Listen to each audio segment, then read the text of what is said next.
आज हम चर्चा कर रहे हैं कि अपनी याददाश्त को बढ़ाने के लिए और बुद्धि को तेज करने के लिए क्या उपाय करना चाहिए। पंडित जी हर उम्र के लोगों के लिए अलग अलग उपाय बता रहे हैं, तो आप जिस कैटेगरी में आते हैं उस कैटेगरी का उपाय कर सकते हैं। पंडित जी 40 वर्ष से 60 वर्ष की जो उम्र होती है, ये बड़ी जिम्मेदारी वाली उम्र होती है। बच्चे हो गए होते हैं, पढ़ रहे होते हैं, जिम्मेदारी होती है, इनकम मेंटेन करना है, घर परिवार संभालना है, रिश्तेदारों को संभालना है, हर तरह की जिम्मेदारी से आदमी बंधा हुआ होता है। इस दौरान याददाश्त बढ़िया हो, बुद्धि क्विक हो, अच्छे डिसीजन तभी ले पाएंगे। तो ऐसी स्थिति में क्या उपाय करना चाहिए? अगर आपकी उम्र 40 से 60 वर्ष वाले पार्ट पे आ गई है, तो अब आपके ऊपर प्रभाव आ गया है सूर्य का। इसीलिए जो बीमारियां शुरू होती हैं या स्वास्थ्य में दिक्कतें शुरू होती हैं, वो ज़्यादातर 40s के बाद शुरू होती हैं, क्योंकि सूर्य स्वास्थ्य का स्वामी है।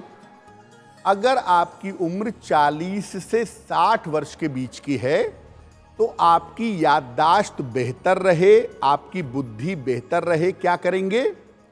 रोज सुबह उगते हुए सूर्य की रोशनी में 10 मिनट तक बैठिए, रोज पीठ करके। सूर्य की रोशनी पीठ की तरफ से ली जाती है। इसके बाद गुनगुने पानी से स्नान करिए। नाश्ते में अंकुरित अनाज का सेवन करिए, बहुत अच्छा होगा। और 1 चम्मच शंख पुष्पी का प्रयोग करना शुरू कर दीजिए। शंख पुष्पी अगर नहीं लेना चाहते हैं, तो ब्रेन का सबसे अच्छा टॉनिक है शहद और अखरोट। इसका प्रयोग करने से भी आपको इस उम्र में लाभ होगा। अगर उम्र 60 साल से ऊपर हो चुकी है, लगभग हर डिपार्टमेंट में रिटायरमेंट हो जाता है 60 साल के बाद, तो अब रिटायर हो रहे हैं और आदमी परिवार के मोह से बंधा हुआ है, तो ऐसी स्थिति में अब याददाश्त भी धीरे धीरे कम होने लगती है। तो क्या उपाय करें जिससे कि याददाश्त अच्छी बनी रहे और जीवन बहुत अच्छा चलता रहे? देखिए प्रवीण जी, भारतीय परंपरा में 60 साल का हो जाने पर एक प्रक्रिया की जाती थी जो हम भूल चुके हैं, षष्ठी पूर्ति, ताकि 60s के बाद आप आध्यात्मिक रूप से उन्नति करें, शरीर और मन दोनों अच्छा रहे। लेकिन वो तो होता नहीं है। तो 60 साल के बाद याददाश्त डाउन होती है। 60 साल के बाद बुद्धि भी धीरे धीरे क्षीण होने लगती है। 60 वर्ष से ज्यादा की अगर आपकी उम्र है, तो पहले जानिए कि अब आपके ऊपर जिस ग्रह का प्रभाव है वो है जुपिटर, यानी बृहस्पति। क्या उपाय करें कि याददाश्त बेहतर हो, बुद्धि बेहतर हो, मन अच्छा रहे? सुबह और शाम दोनों समय भगवान शिव की उपासना करें, बहुत अच्छा होगा। नमः शिवाय, ये आप खाते पीते, चलते फिरते, उठते बैठते पढ़ते रहिए। और सर्वत्र कल्याण के लिए ओम नमः शिवाय जपते रहिए।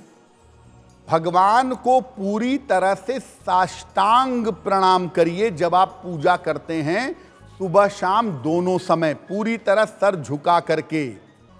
और 60 साल के बाद अनाज कम से कम खाइए, अधिक से अधिक फल और सब्जियां खाइए। आपकी याददाश्त बेहतर होगी, आपकी बुद्धि सही काम करेगी। देखिए 60 साल के बाद बृहस्पति लीड करता है। हमारी जो आध्यात्मिक परंपरा है हिंदू धर्म की, वो कहती है ना कि वानप्रस्थ आश्रम में जाएंगे, यानी धीरे धीरे मोह से मुक्त होंगे, शरीर के बंधन से मुक्त होंगे, अपनी जीवनचर्या में ईश्वर और आध्यात्मिकता को बढ़ाएंगे। तो अगर आप इस पैटर्न पर भी चलें, परंपरागत रूप से भी हिंदू प्रक्रिया का पालन करें, तो 60 के बाद आपको याददाश्त और बुद्धि की समस्या नहीं होगी। एस्ट्रो तक ऐप पर आपको मिलेगा भविष्य से जुड़े हर सवाल का जवाब। डाउनलोड कीजिए एस्ट्रो तक ऐप और चुटकी में जुड़िए इंडिया के बेस्ट एस्ट्रोलॉजर से।